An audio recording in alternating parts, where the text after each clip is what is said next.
Hello, everyone. Hi, welcome to September. Already. Yes. It's always hard at the end of summer. Yes, it is. And I know a lot of people, we're expecting kind of a low turnout today because it's right in the middle of a... Here in the U.S., for those of you who are in the U.S., it's a long weekend here. Yes, Holiday. who aren't in the U.S. Oh, who are? Yes. You know who are, they know it Yes, is. yes, Okay. yes. But we have, hi May. We have some, we're going to talk about multicolored fabrics today and an illustration style in fabrics. Yeah, and laying out fabric. And because I know, May, you had a question about laying out multicolored fabrics and patterns. And it's Labor Day in Canada. Yep. Yeah, tomorrow is our Labor Day. So we're going to see if anybody else is going to join us, and then we're going to get started. We have so much to talk about today because we, at the end of the summer, hey, Kathy, we have a lot of projects kind of winding up, and some getting started. A lot starting. Yes, a lot starting. We're definitely seasonal at Modern Quilt Studio. I mean, in the summer, we kind of have a schedule that revolves around our fabric designs and publications. Events. And so it's definitely one thing comes in, one thing goes out. Exactly. So let's get started first because we're starting to see people join us. So the first thing to talk about is Hive. That we have loved seeing. We hung up ours. Oh, I should say, yeah. We're in Michigan. We're not in the studio. We're not in our studio. Yeah, we're on the shores of Lake Michigan. There's a beautiful breeze, so it's a lovely place to be. We're taking advantage of the long weekend to have a little rest as well, but it's kind of fun to do this remotely. Yes. So we've got the Hive quilt set up behind us, and.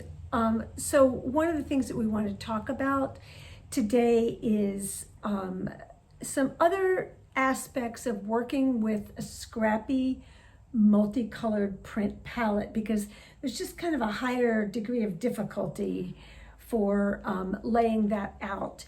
And also curating the initial palette. I think we're seeing some really beautiful palettes and early blocks for the Hive quilt on Facebook that you're all sharing. And as you see them, you'll see that people's palettes will be very, very different because your stashes are very individual.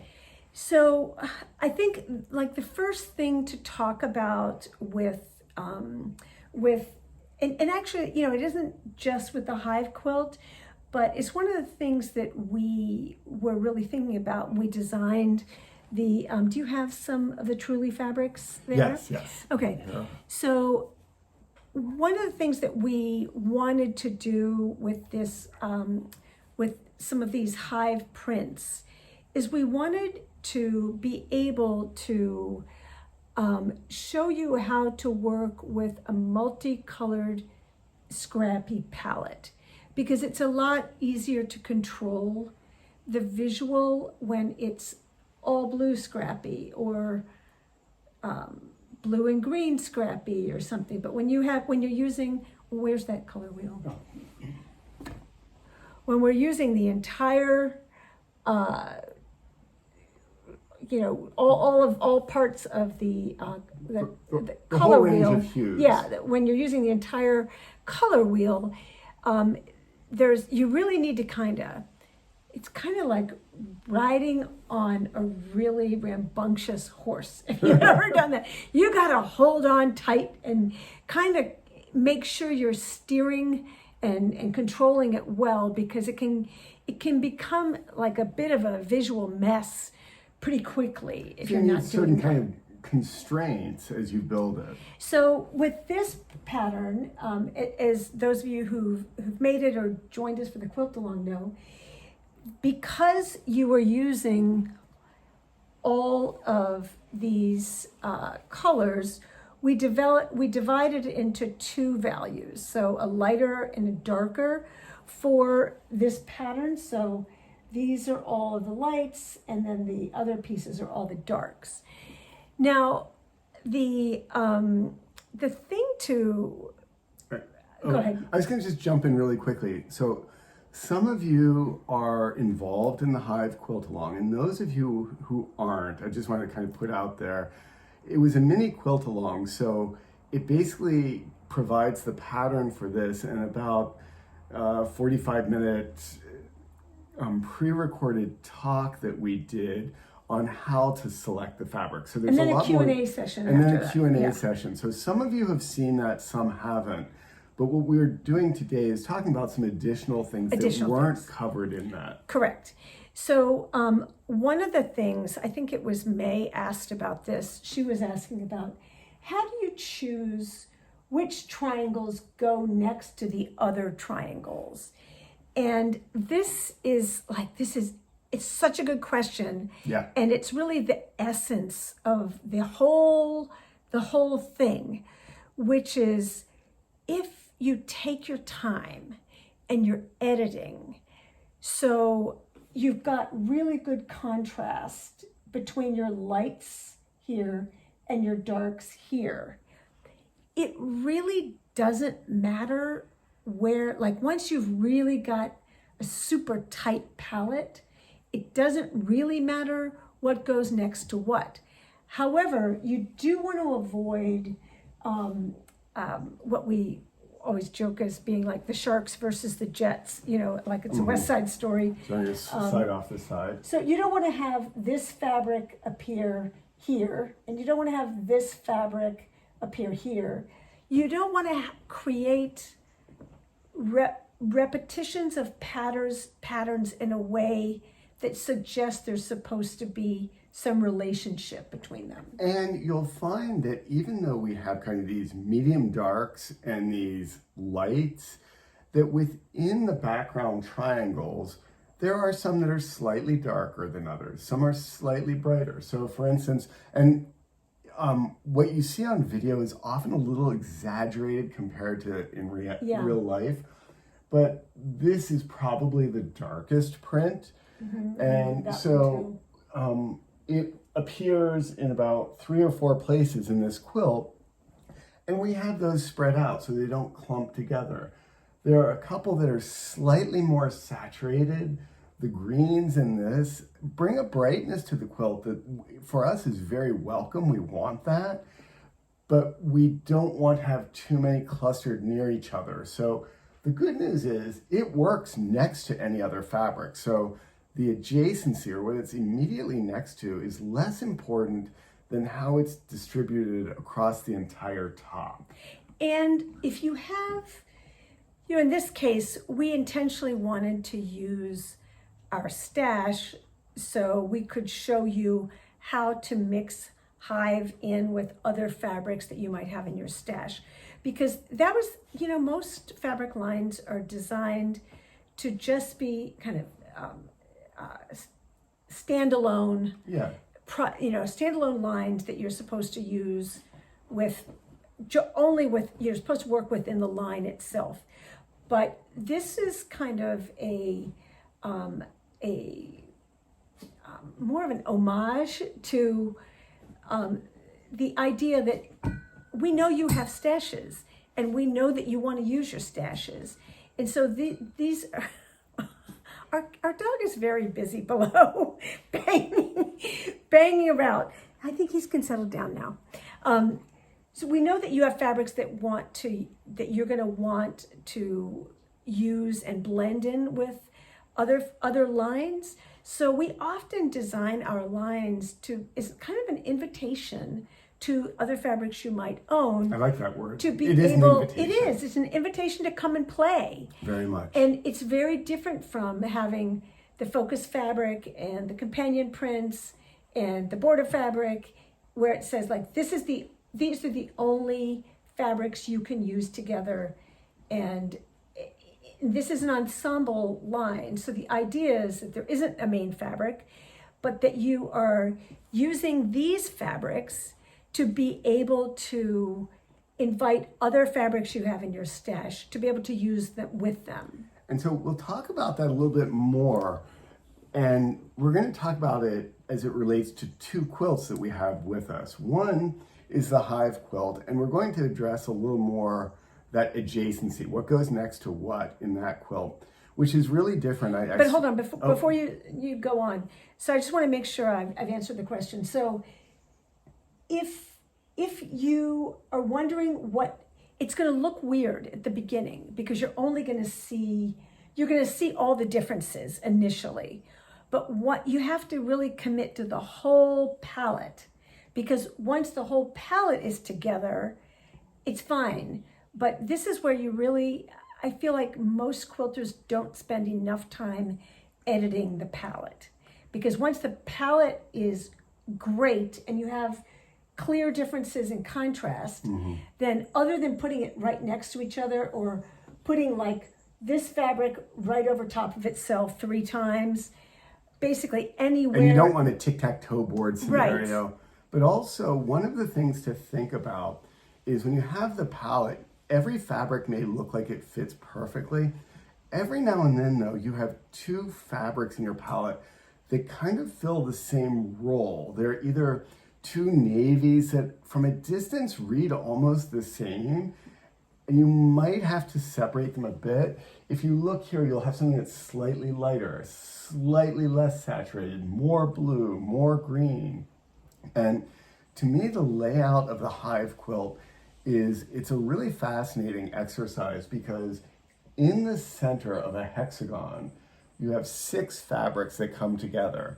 But on the side of every triangle, you just have 2. So you've got kind of interesting things happening where 2 fabrics come together and more of a sparkly scenario where all of them come together. So Elizabeth is saying, why does my screen say that the live video is ended? We are not able to, it's fine on our end. So we're not able to assist with technology problems on your end. Sorry. However, it will be available later on YouTube if you have any if there's a glitch on your end, after we do the live stream, we upload it to our YouTube channel. It usually takes an hour or so to get it there, and then we'll post that on Facebook. Okay. So I just want to make sure that we got that question. Do you want to go ahead and talk about friendship bracelet? So I saw earlier Barbara's comment that she just finished friendship bracelet, and I brought it with us because it's a really interesting comparison. And this is the free to use pattern on the Better Texas site. And this features all of the prints in our Truly line. Now, Hive behind us is also based on Truly, but the big difference here is each of these fabrics is in isolation. They're all darker than the light background fabric. So in some ways, it's almost like having a bunch of picture frames on the wall where you're looking at each fabric separately. Whereas Hive behind us is about the richness and what happens when you see the fabrics next to each other. So this is a pattern that works beautifully with our Truly line. It also is a really stash-friendly pattern because you can have 3 of one fabric, 4 of another, and let me see. And we have kits. We have kits of friendship bracelet on our site. You can also ask at your local quilt shop to see whether they have kits because it's a free to use pattern, so they should be able to help you with that as well. But Hive was made with the starter bundle of Truly XO, but it also includes scraps from a lot of them, most of them are from previous lines of ours. Some of them with Better Tech, some of them from other lines. And like you, Barbara, like when you say it's fun to work with scraps because you relive previous projects, for us, exactly. When we put this together, we didn't keep perfect count, but I think there are probably close to 30 fabrics from either previous projects or previous lines. And it's a trip down memory lane. And the thing is, we know that you want to use that. We know that that's part of the fun of quilting for you. So then the challenge is how do you design fabric to make sure that it plays well with others that you already have. Absolutely. So do you want to talk about the there was also another question I Okay. wanted to answer. Before we get the illustration Yes. style, she's got other. And now I'm confusing who asked which question. But anyway, there was a question about, actually, you know what? Let's just go through this and then I'll save that one for after this. Let's Great. go through the illustration style thing you wanted to talk about. So for those of you who have done previous quilt-alongs or done palette building exercises with us, either in classes or in quilt-alongs, we talk in those about hue, value, and saturation. One of the things that we haven't had as much opportunity to talk about, but is also important, is illustration style. That in order for a palette to work together, you don't want a fabric that stands out because it's too different a color, too bright, too dark, but also if it's drawn in a very different style from all the other fabrics, it will tend to stand out, even if the colors are the same. Unless you have a lot of different, okay. Unless you can bridge. Yes. So I thought I would start with a variety of fabrics from our stash that would all be generally considered florals. That was our, side. yeah, I know, that was our Victoria Modern line. That was the Dahlia. So these were all dahlias and that Weeks hand drew. And if you look at this illustration style, there are actually, if I remember correctly, there are 16 different colors in this print. But do you notice how each of the shapes has a slightly darker, it's kind of like a deep red outline around it? So you can see. Except for the leaves, which have it's not black, it's like a dark, dark green. Those are called trapping lines in the fabric world. So what those do, and I'll get really close. So those trapping lines really cleanly separate one block of color from another. And they're very useful from a technical standpoint because sometimes you'll see fabrics where two colors will bleed into each other and they'll create an overlap that, like a little shadow, that might or might not be desirable. And what the trapping line does is it gives it a cleaner edge. So look how different. I'm going to look at this, which does not have any trapping lines. So the colors are immediately next to each other. They're both beautiful fabrics, but they're very different styles. So in this one, the yellow is right next to the green, which is right next to the orange. Whereas this, everything is separated by that very precise line. And from a fabric design standpoint, these are often printed by different mills in different countries, which have different specialties. Mm-hmm.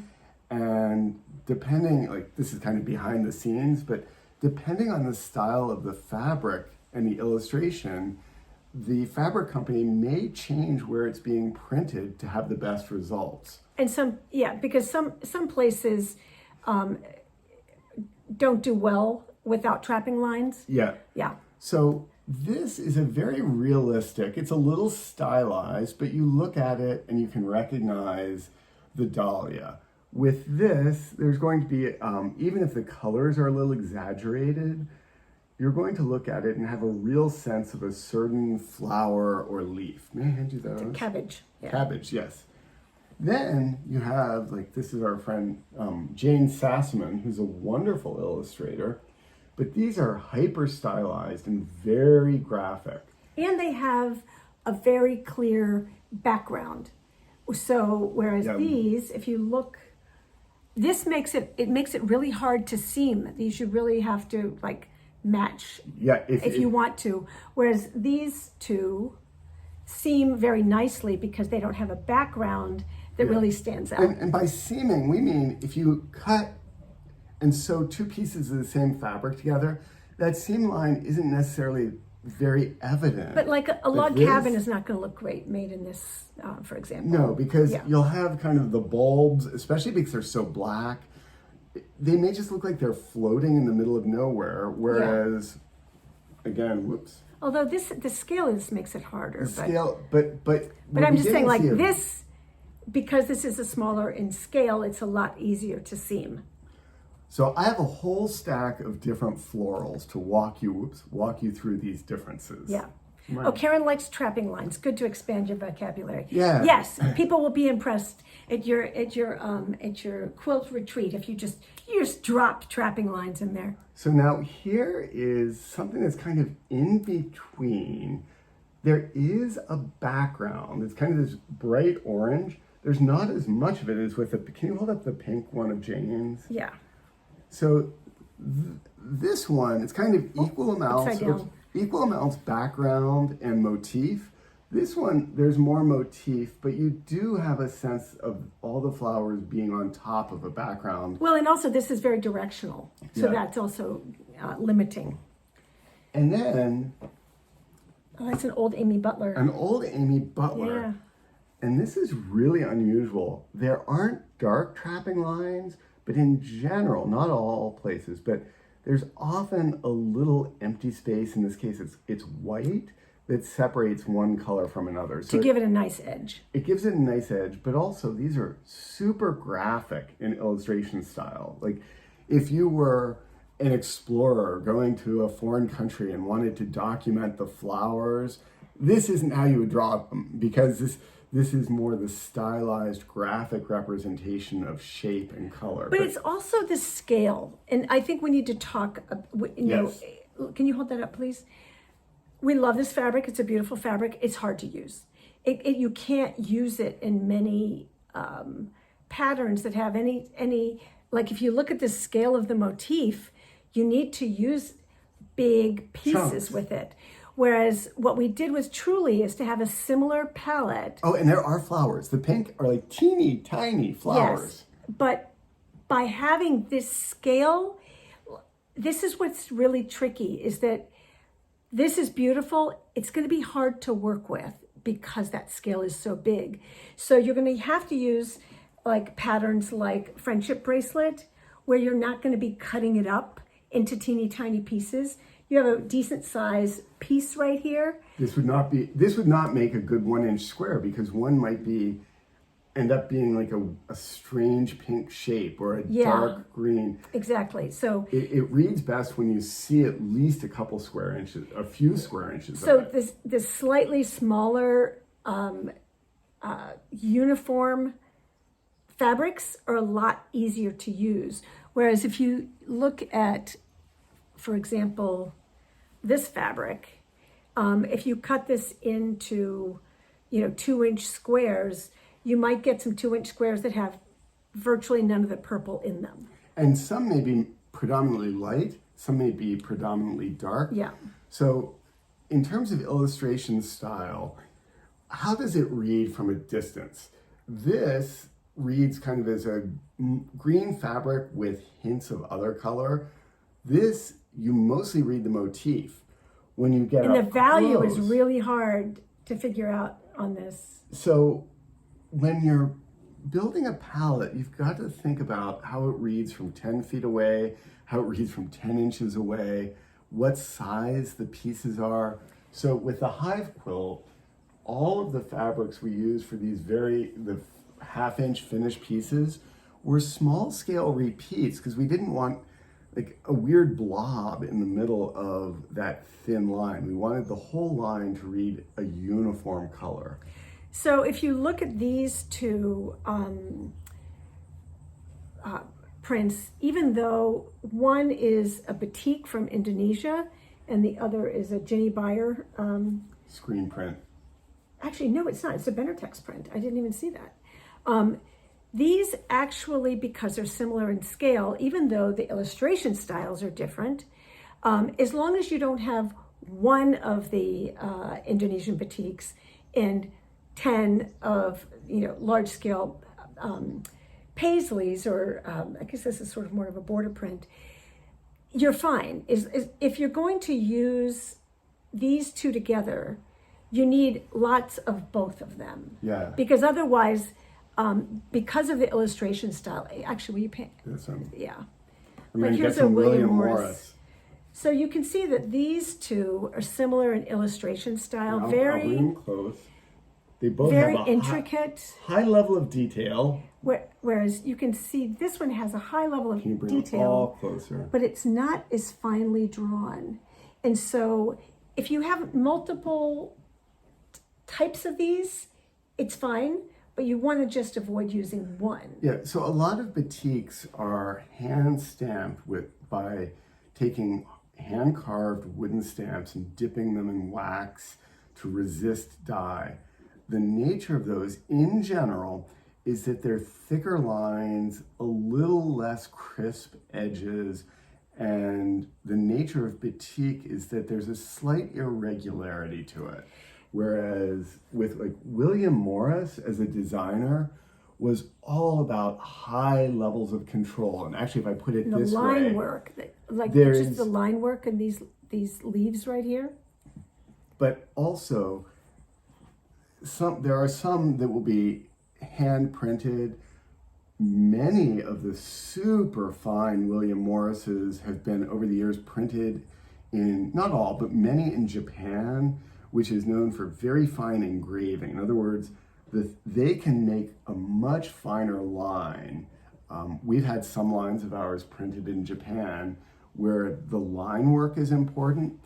In Japan, they tend to not be able to print in as many colors as some of the other countries, but they have the highest level of detail. Korea is also excellent now. So I want to answer some of these questions. When viewing from 10 feet away, is there a difference in color between fabric on the floor and fabric on the wall? Yes. Good question. I think there is because unless you're 10 feet tall or you're standing on a chair or whatever, if you're trying to look at it from 10 feet away, you're not looking at it, you're looking at it at an oblique angle, you're not looking at it straight on. So what I always advise, if you're in a quilt shop and you're trying to choose fabrics, if as much as possible, you can prop them on a shelf or something, a group of them, or have them on the bolt stacked against a wall and then sort of squat down or bend down or something so you can kind of see what pops out at you and what doesn't. But yeah, I think if you're not looking at them straight on, it's the light catches it differently. And is the light coming from a window? Is it coming from a fluorescent light? Yeah. I know people worry a lot about getting the right light. It is tricky, but in general, if you're looking at a whole group of fabrics under the same light, the color relationships should be pretty close. You may have a couple unpleasant surprises when you move a quilt from one location to another, but that's a great question.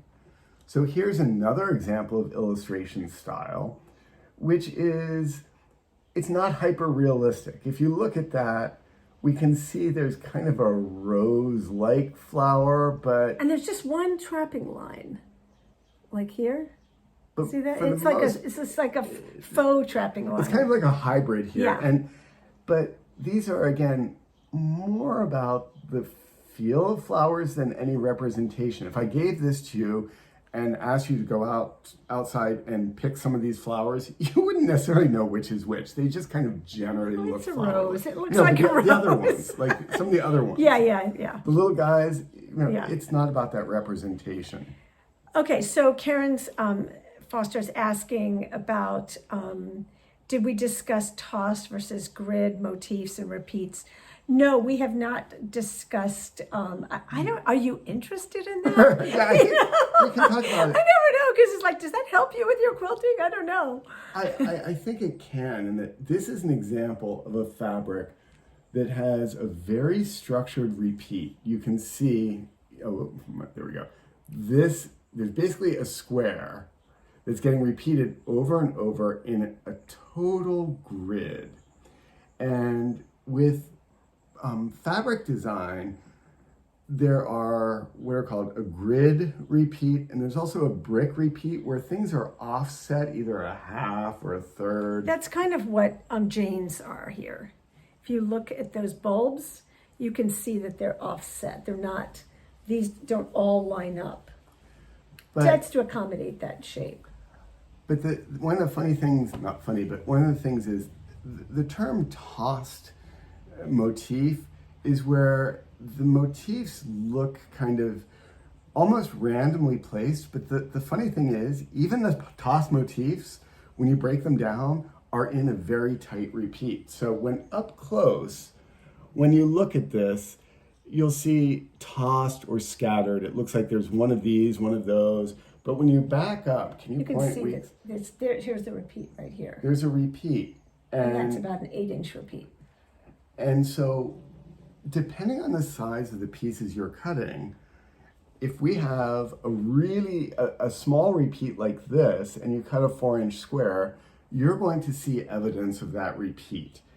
If you have a fabric like this and cut a 4-inch square, you won't see the repeat at all because the distance at which the motif repeats is greater than the size of the fabric. So there's definitely a relationship between the size of that repeat and the size of the pieces you're cutting.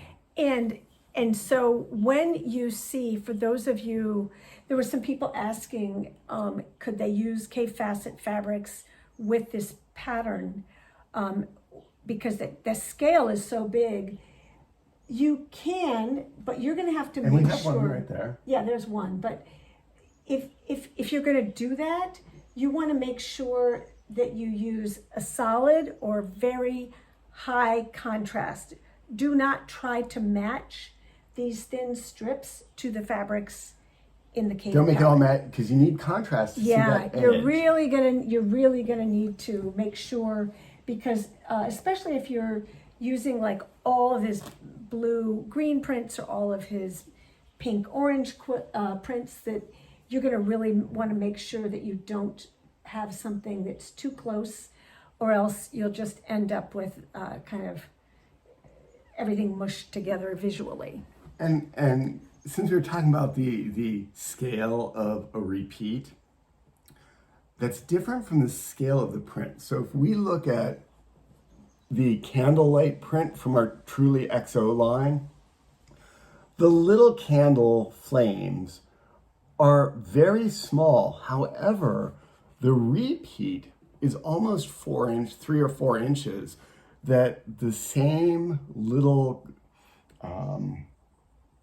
the colors used in each flame don't repeat next to each other. The pattern takes about a few inches, and we could have designed this so there was just one flame that repeated over and over and over. But our goal was to distribute the colors all over because we knew we wanted to work it in quilts like this. It had reds, blues, greens. So there wasn't so much a dominant color. But also, if you don't get the repeat correct on this, then you have striping. And so when you roll out the bolt at the quilt shop, you can see striping. Yeah, and that's a great comment. That's not considered like ideal. That's considered kind of like a miss. Yeah, well, there will often be a little bit of striping. Sometimes, but you want to minimize it. So if you see a fabric that you love, that you think is perfect for a backing of your quilt, roll it out before you buy it. Because sometimes when you just see a little bit on the bolt, it looks great. And when you roll it out, instead of seeing the flowers or the hummingbirds, you see these big diagonals. Yeah, and you're going to hate that on the back of your quilt. Or you might not. Yeah. But you need to be, there are times where people might find it nice, but you just want to be aware that when you see more of it. So you see different things when you see 3 yards. And this goes back to the whole issue of the scale of the repeat. If all of your pieces are fairly small, how many inches between repeats may be less important. When it's a backing, it changes things. Yeah. And things in general, for a long, long time, most quilting fabric rarely had repeats that were more than 8 or 10 inches. Some had maybe 12. The advent of digital printing, which is actually very high quality now. And none of the Truly fabrics were digitally printed, but you can now have digital prints that don't even have a repeat except for Yeah. like 30 inches apart. And that's what panels and things like that are. But that's a different beast. In the Hive selection, what are your thoughts about auditioning the wrong side of some fabrics for the narrow strips? So You first. I'll be interested to hear what she says. I know a lot of quilters flip fabrics over and are really happy with what the backside looks like. I think that can occasionally work. Here's my slight concern. When you have a quilt, if you're going to use it a lot, if you're going to wash it a lot, the backside will not lighten up the same way the front would. So over time, what started out as looking similar may look a little more different with wear or fading. So what's your thought? I'm going to be really honest here. We spend 9 months on these lines, and we agonize, and we have telephone meetings that for 45 minutes on a regular basis. Over a few colors. And so I really can't answer that question honestly, because in my mind, It's personal. I just have to say, it's kind of like, we're not meat eaters, but I'm just making this analogy. We're vegetarians. It's kind of like going into a steakhouse and then, somebody's presenting you with this nice filet and saying like, could you make a meatloaf out of it? It's kind of like, oh. So I've never in my life done the back of the fabric thing, turn it over, because I feel like somehow you're hurting somebody's feelings somewhere. I know it's ridiculous, but Yeah, that's just like- me. Just me. I get that it can work.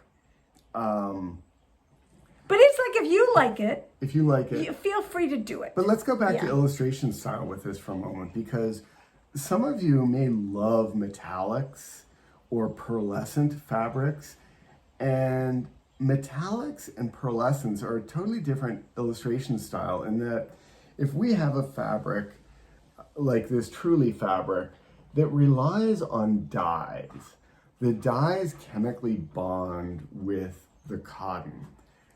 Pearlescents and metallics are what are called a pigment that's more like house paint. It's applied to the top of applied it. to the top of the fabric. So any metallics or pearlescents that you have will rub off over time. Whereas it's not fading, they just literally will come off. Yeah. Now, If you wash the that's quilts not a a lot. reason not to use them. Yeah. If you love them, use them.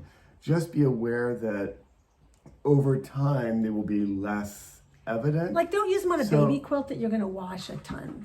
Right, but But- also if you're going to use them, don't use, if we put one fabric in here that had a slight gold metallic or Yeah. silver metallic pigment, and none of the others did, even if it were the same green or Yeah. the same orange overall, it would probably stand out because it had that difference. Now, if you have a collection of beautiful metallics or beautiful pearlescents that you want to use a bunch of them together. Exactly. Yeah. So I want to make sure. So Sue, if you like the wrong side of fabrics for the Yeah. narrow strips, You have permission. go for it. Go for it. It's just like one of those little personal, like I can't bring myself to do it. Not that there's I know anything wrong with it. there's nothing wrong with it. It's just kind of like a, As a fabric designer, yeah, it's a fabric designer. It's just hard. So I do want to answer, there was a question about dark like advice for thread colors. she's laughing because the dog. I think our dog's going to join us. This is what's happening here. Everyone meet Kip. This is Kip. And he is a 13-year-old old man. He's a rescue, and he is a little needy sometimes. So Sweetest dog in Yes. the world. all right. So there was a question about how to choose thread color. This is we're moving on. Okay, we're moving on.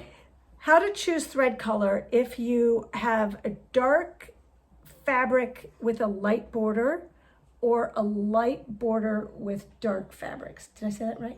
I didn't repeat. I hope. If it's a dark border and light fabrics or a light border and dark fabrics, how do you choose the thread color? So the first thing is, like, our quilts don't have borders on it, so that's never a problem for us. However, there are times that we have motifs, light motifs that are floating on a dark background, and I think that would answer. We still understand the idea. Yeah, we understand the idea. So when you're quilting, when you're choosing thread for a quilt, you really want to make sure that you have come up with a strategy for the entire quilt, the light parts and the dark parts. And if you look on our social media in the last couple of days, I posted our thread auditioning that we did for this quilt. Yeah. And you can see how I put, I think, two, like a camel and a beige, that I thought were an interesting kind of point, because there's no thread, there's no beige or camel in this quilt, but that we were considering using those threads because they blended so well. They're chameleon. So I think when you've got a border situation like that, I think there's like a decision tree always with quilting, and I think the first question in the decision tree, first decision, is do you want to switch threads, or are you looking for an all over? Because that does the pattern of the quilt suggest that the border should be quilted differently, or are you doing something all over? Because if you're changing threads, then that solves that. However, if your goal is not to change threads and you're looking for one, this is a good idea. Yeah, I'm gonna. So friendship. I get this a little closer, but I have to fold it. So this kind of answers the question. Can you see? So this is we used a thread that is kind of a beige thread. Mother Goose was this? Yeah. Well, people don't know what Mother Goose is. It's used in a lot of thread companies. Oh, okay. Well, anyway, so you can see we decided we were going to do one. We're not ruler quilting people. We're sort of everything is free motion.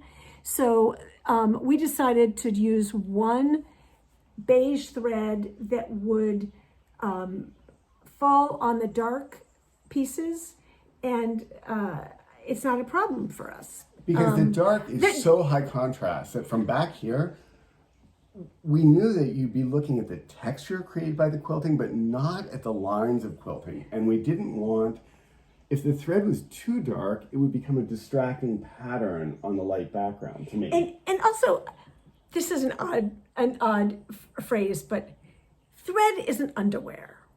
You don't have to hide it. You don't have to hide it. But I think not all of the people in this group, but many of them are women. And I think there is this thing like, you gotta hide your stitching. I wanna hide my thread. No. And I'm saying, don't be so hard on yourself. Your quilting is fine. Don't be so hard on the thread. Yeah, but your quilting is fine, and you don't need to hide it, and you don't need to apologize for it. Could we celebrate the fact that you're making the quilt, or you're quilting the quilt, or even if somebody else is quilting the quilt, that do we need to apologize for the thread? Like, it's fine. It's okay to see thread, and you can see, like, if we hadn't told you, could you see, like, we have to hold it up way close, pull it way back. You can't see the thread, right? It's fine. We could have picked so many different threads that would have worked. Now, I wouldn't use bright white. Now, with the hive quilt, we did do one thing differently, which is we did not quilt the thin strips at all. Yeah, we quilted around. And that wasn't because we didn't want them to be seen, but we wanted them to have just a little, almost trapunto-like, they would lift a bit, because we knew that we were going to use cotton batting and we were going to wash it. And so we used basically every inner area we quilted densely, and then we actually did about 4 stitches through a seam to get to the next middle, and then we went out and we went around. So we didn't switch thread colors. We didn't, it's not all over in that basically those 1/2-inch finish strips are unquilted.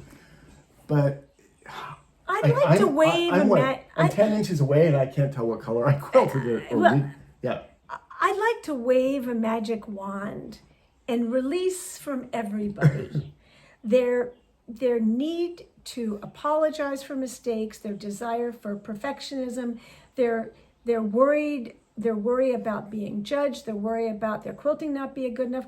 I just want you to make quilts and enjoy it and give them to people you love and have fun and like just not worry about your thread showing.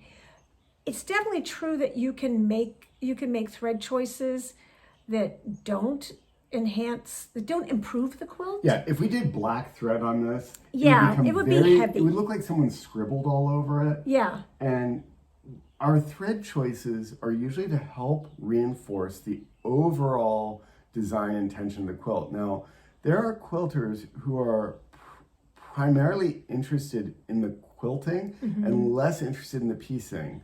For us, the hierarchy is a little different. We're generally more interested in the overall design of the patchwork, the texture, and it's true that we do some really elaborate quilting at times, but it's a different art form, and there are people who are phenomenally good at it. And I love a great whole cloth quilt where it's all about the quilting. Yeah, but it's often hard to have really, really detailed quilting and really technical or design-intensive piecing without them fighting with each other. They visually fight. So if the question is, I want to enhance, like, and this is where we start to get into personal aesthetics, but we tend to do a lot of all over quilting, not because we don't know how to do it, but because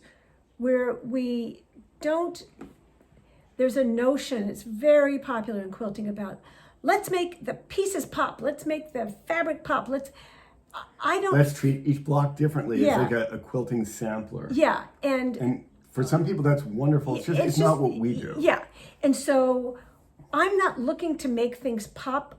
We're not stitching in the ditch around everything. I feel like if you can't see these pieces, then we've chosen the wrong fabrics. So I don't think that the quilting ever needs to reinforce. It doesn't fix anything. No. You know? I mean, what we did here was quilt up to the edge, but not in the ditch. There's no quilting in the ditch. And because we wanted to make these have a little bit more dimension. But in terms of color, I think you need to think about what is the role of the thread in that quilt. Is it to add another layer of design because it's a very kind of, it's a minimalist quilt, and so it can really tolerate a lot of busyness or thread changes, or maybe you want to, overlap with thread color to create some other effect. But if the question is, I don't want the quilting to show, I would like you just to spend a couple of minutes asking yourself why, because by saying that, I would like to release you from that concern and take that weight off of you so you don't have to worry about it. And also, I like intentionality. If your intention is just to make a quilt that you can use, that lets you let go of certain things. If you love the precision of ruler work, then go for it. Go for it and think about the quilt that you're doing it on. So the quilt isn't competing with your ruler work necessarily. Exactly. Like if you see this hive quilt behind us online, you can't see the quilting. You probably have no idea what it is. As people begin to finish this quilt in the quilt along, I'm sure we're going to see people who do echo quilting And they may Stitch love in the that, ditch. stitch in the ditch. For instance, I can tell you our thinking, we didn't do that because we did not want the lines of any quilting to compete with the lines of this kind of lacy light overlay. So that was our intention. You as a quilter, you don't just want to pick quilting that you like. You want to pick quilting that supports your overall piece. Having said that, we totally understand that there are some people who enjoy submitting their quilts for competitions. Yeah. And quilt judges love that. Yeah, this would never win a quilting award. No. Nope. Judges would have no interest in it. Yeah. So, figure out, think in a broad, what am I doing with this quilt? What is the role of the thread color in it? But if you're asking for a general, one piece of advice on this topic, it's to look at the darkest fabric in the quilt and the lightest fabric in the quilt, and look at the value that's right in the middle, erring on the lighter side, and go with a neutral color like a beige or a gray. That's like, if you force me to give you one bit of advice, that would be it. So in general, we pick thread color that's slightly lighter than you might think, because, and we've said this many times, but we're very aware that the quilting ends up in a valley because it compresses all the layers. So there's naturally going to be a shadow over the thread. When you lay a single strand of thread on top of the piece top, it's very exposed. It's reflecting a lot more light. It looks brighter, but it does get darker regardless of what it is when it's in that valley. So err on the side of going a little lighter than you might think is appropriate. Okay, so now we're gonna we're in the lightning round. Okay. Of other things to talk about. So moving on. Kamala quilts. She wanted to see the back. Yes. Now we have it very carefully, because yes. Can you see it in this light or not? No, you really can't. Sorry, the light's not bright enough because it's actually really cool on the back because it's dark blue. We can't. Please don't move. It's on top of another quilt. It's pinned up, and I don't want it to come crashing down as we talk. Okay, so quick discussion of the Kamala quilt. Wait, sorry. Yes. One last interruption. Yeah. Jackie, you'd asked to see the back. If you happen to do the hive quilt along, we show it in the discussion in the pre-recorded video, or is it in the Q&A? The Q&A, which is recorded. Yeah. Which you have access to from the quilt along. We actually do show it up close in good light. So I'm sorry we can't do it here. Kathy, I'm really glad you are a recovering perfectionist, and I'm glad, and she's happy I'm waving my magic wand over you. Nobody's going to judge you. Nobody cares. And if they do judge you, why do you care? Yeah. It's Make your quilt. Yeah. Okay, so quick, the Kamala quilt, there's a bunch of quick points to make on this. 13,000 people have downloaded. Probably about 13,500 downloads of that pattern. Yeah. It has taken on quite a life. Quite the life. It's still about 500 a day additional quilters. Yeah. For those who are, yesterday, I said to Bill, I've been saying, they want bumper stickers. And I'm like, we don't make bumper stickers. And then I said, it would be faster to give them a bumper sticker than to just keep tell them, answer emails, we don't have bumper stickers. So we added a bumper sticker, the Kamala bumper sticker to the Printify thing last night. Jennifer Schiaverini said she ordered 10. Yeah. So anyway, those of you who are making banners or want to make banners and asking for size variations, we can't do it. that we can only, just, it's We got did what we could do. Yeah, And- it's and- been a lot of work for us, and we're not making a penny on it. Yeah, So- our goal there is to support a historic campaign. Right. We've got publications and fabric lines. Yeah. So Now, some people have said, could you give me the rest of the alphabet? And I would like Bill, as concisely as he can, professor of typography, for you to explain why it's just not that simple and what our plan is. So it might be simpler for some other people, but when you're a graphic designer and you teach typography, there are so many decisions that go into designing an alphabet. And our intention is to give you something That's modern and unique and bold. That's bold in our next publication, which is upcoming. Weeks doesn't know this because we're both so busy. What she doesn't know is I finished an entire alphabet yesterday. I redesigned the entire thing last night. So I'm still not. And at some point, I'm going to have input, I hope. She's gonna. Oh yeah. Well, she had a lot of input on the first one, and then I Yeah. came up with another. So I don't know where it's going, but we both. Super not concise answer. I'm never concise. Okay. But we will. The idea is that we're going to have something for you that will be a really interesting collaboration back and forth between being modern and practical. Here's what I was hoping he was going. Here's what I was hoping he was going to say. If you're a designer, you don't just design. Well, we didn't design that Kamala, those letters. That was not generic. And that was not meant to be an alphabet. It wasn't. It was meant to be that word with all of the A's, and it was meant to be abstract, and it was meant to be minimalist, and that it's not. If we were going to design Harris Walls or whatever, we would have designed a different alphabet.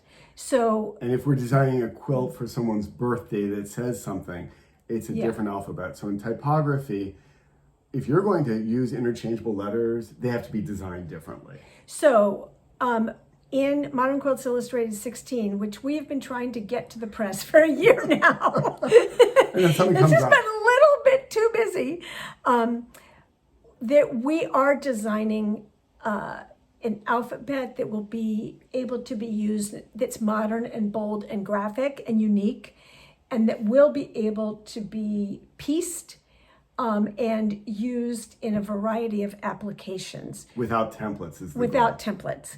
So it's coming, but I know you think, for the number of questions we have, like, could you do this? Could you? It's like, I know you think it's a small thing, but it's not a small thing. Or it's not a small thing for us because we agonize over We care too design. much. We care too much.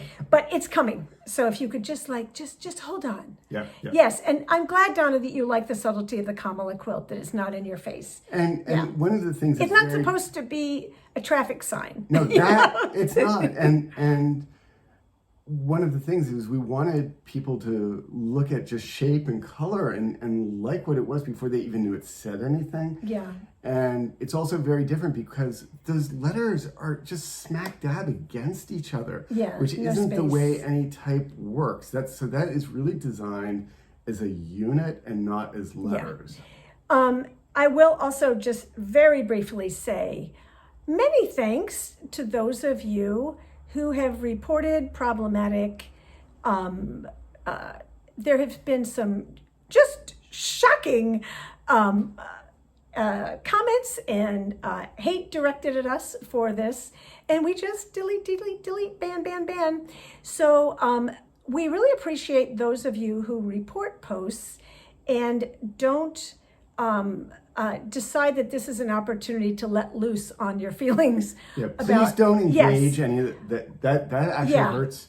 It hurts us and it hurts the group, and it raises their comments up in the algorithm. But so it's please more, just it's report, but don't get into an argument. it's more a matter of our response whenever anybody asks about making a Trump quilt or whatever is, we're not going to be making one, but you are welcome to design one and put it on your page, and that requires an extraordinary amount of restraint for us. So we ask you to make it easier to us, because as soon as somebody starts, this is the pattern every time. There's one, like, you're horrible, communist, whatever, and then somebody launches into defending us, which we appreciate, but we're fine. But please don't. Yes. And then it just takes on this. It's like that second comment. It's fuel. It sets the fire. It's just a catalyst for a whole bunch of hate that happens. And that's the last thing we want in our group. We want people to be making quilts. So we're really pleased with what's going on in terms of the creativity and the making, and let's keep that the focus, please. And we've had thousands of new, I've shown a bunch of people to the door, but we've also had thousands of new people as a result of the Kamala quilt. So the curses on our business have not been effective. Yes. So let's just stay positive and not engage. Just like step away from the dumpster fire. That's the and just keep making beautiful things. Yeah, and let's just all really embrace this whole concept of joy, and because that's something we've always had in our group, and we've always wanted this to be a safe, happy, sunshiny place where you can come to talk about quilts, and like, even for people with differences of opinions, if you want to make beautiful quilts, you're welcome. Absolutely. We just don't want we'll but leave it there. Your patterns go on your page. Okay, now Lighthouse Inn virtual exhibition. Oh, it's up, and I try once a week to add the new submissions. I think this week there may be another 10 Lighthouse quilts. There's still Secret Asian quilts every week, and I apologize. Every now and then it's 2 weeks between updates, but for each of the exhibitions at the top of the page, I always put when it was last updated. Yeah. So you can see if you're one of the new submissions, you can see whether or not yours is there. It'll always, they add at the bottom of the page, I can't remember with Hive when we're going to. We'll have to look. I can't remember. But he just started school this week, so he's exhausted. Yeah. Actually, we're both exhausted. We're both exhausted, yes. But also, I have been delighted that so many of you are sharing your state fair, county fair, country fair, regional fair. Having your quilts included in exhibits is just so so cool. keep posting that, and we want to figure out some way to honor the people who enter there, because that's a lot. It's a lot to put yourself out there and in a public venue like that. So we're going to figure out some way. You've done great. But bravo, keep sharing them, even if you didn't win anything. It's not we're just happy that you had an occasion to show your quilt publicly. And don't underestimate the importance of sharing your work. Yeah. You're going to inspire. I think all of you know that some of those fairs are all about prizes, but prizes are super subjective. One person's first place is one person's last place. By putting your quilts out there, you're going to reach people. A little kid who never thought they'd sew until they saw your quilt and are inspired by it, or it will bring back wonderful memories for someone. So just keep them out there, please. Now, one of the things you can do for us that would be super helpful is to include the name of the pattern in your post and in your submission, because we just get bucket loads of emails from people saying, oh, where is the spy quilt, or where is the transparency quilt, or where is and it's because they've seen a post, and I just can't tell you how many times a day this happens. Somebody has screenshot something that they've seen on somebody else's page or in Pinterest or wherever, and they say, I've searched your site for this pattern, looking for the name of Tequila Sunrise or whatever it is, and I have to identify it as a different quilt. So thank you, Barbara. If you yes. always do that, it's a good habit. And this isn't just about our work. Yeah, it's this is for everybody. anybody's. So because people want to be able to find that pattern. Exactly. Yeah, and it's, to me, I think it's fair if you're using somebody else's pattern to credit them. And So other the name. people can make that. Yeah. Now, this is one last thing that I want to talk about is some of you may know that Benartex, we design fabrics that are licensed by Benartex, and they have virtual quilt shows several times a year. In the fabric industry, it used to be like way back in like 2003 when we first started designing, you went to a quilt market and they ordered based on the yardage, like there was actual fabric, and shops ordered based on the fabric that had already been printed. And so that made sense. And then it started to be, no, we're gonna give the shops 3 months in advance. We're gonna give them the illustrations, and so when the fabric comes in, it'll be able to ship to them. Now that time frame is now like 9+ months in some situations. So quilt shops are being shown illustrations of fabrics that won't be publicly available for 9 months. And as part of this, we then have to show illustrations of our fabrics before they're printed, and in events like the virtual fabric show. And so we've heard from you for 25 years that you don't want to see things that aren't available. But the fabric industry has decided otherwise. Yeah, because most people see something they love and they want to be able to click a button and have it and work with it and make their quilts with it. Right. And it's very frustrating for many of you to see something only to be told, like, nope, gotta wait 9 months. Right. And so on October 15th at 3:45 Eastern Time is the next virtual fabric show. We will be showing 2 lines, neither of which will be Neither of which you can buy. Neither of which you can buy right now. Yes. So, and one will be in stores November 1st, and one will be in stores May 2025.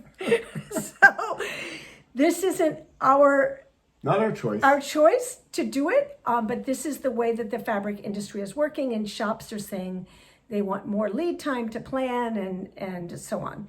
So when you see fabrics on our site, they're available. Yeah, we don't put anything. Yeah, no pre-orders. We don't. So if it's on our site, we have it. Yeah. But I don't want people, frequently when this happens, people start emailing me. They're like, I saw it on Benartex's site. Why isn't it on your site? Because it's not available. So please understand that this change is happening, and we understand it might be frustrating for quilters, but this is a demand driven by quilt shops who have their own challenges in this retail environment. And it's just a different, it's a little awkward for us because we would rather show it to you when we have it to sell, and when, maybe there's an event that goes with it or something like that we would like to tell you about. If we have a quilt along, it's our quilt along. We make the choices of where everything, when everything is posted. With fabric design, we do the design, but Benartex licenses it from us. It's their fabric. It's their fabric. Their choices for we don't the have timeline. any say in that. We can express preferences, but in general, we don't have much say. Yeah. We're going to do what works for them, which they should. Yeah. And in general, they're really wonderful to work with as designers, but in terms of sales and the timelines, not our choices. Yeah, because we have a different audience than they do. Yeah. So, so please don't be frustrated if you decide to tune in for the virtual fabric show. We're still not going to explain what specific events, because in the past when we have tried to launch, announce in November an event that doesn't start until January 1st, we get a whole bunch of, are we there yet? Are we there yet? Are we there yet? So, that we're now bumping fabrics up 9 months in advance. We're still going to keep on our schedule because, we'll have other projects with those lines. We've got a lot coming up. We always do.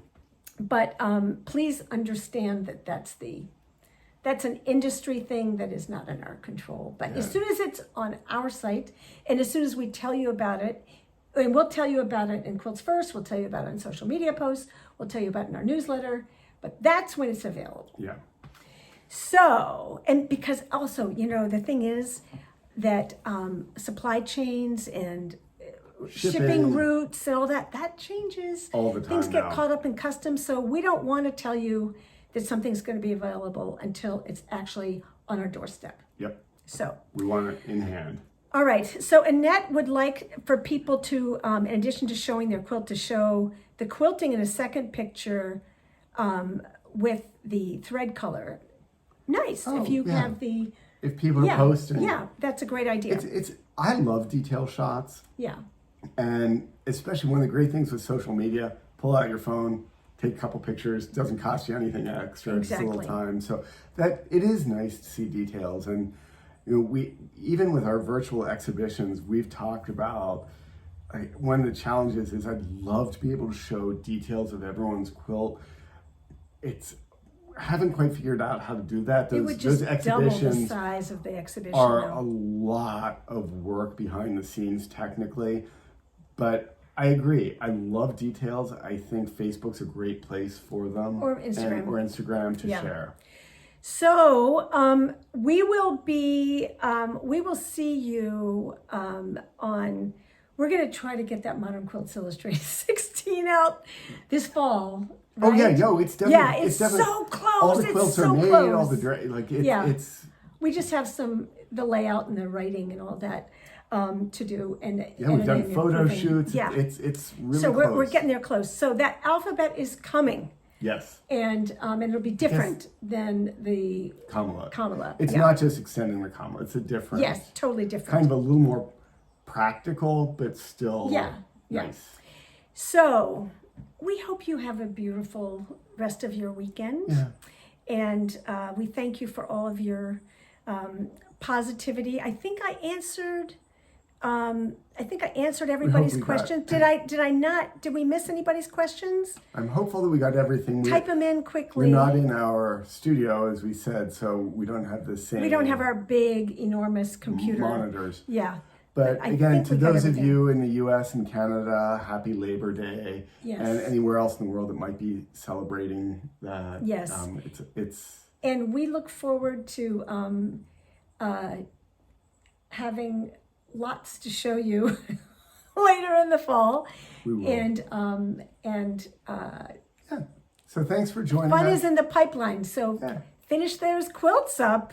We have more fun coming. So see you all soon, one way or another online. Take care. Take care. Thank you.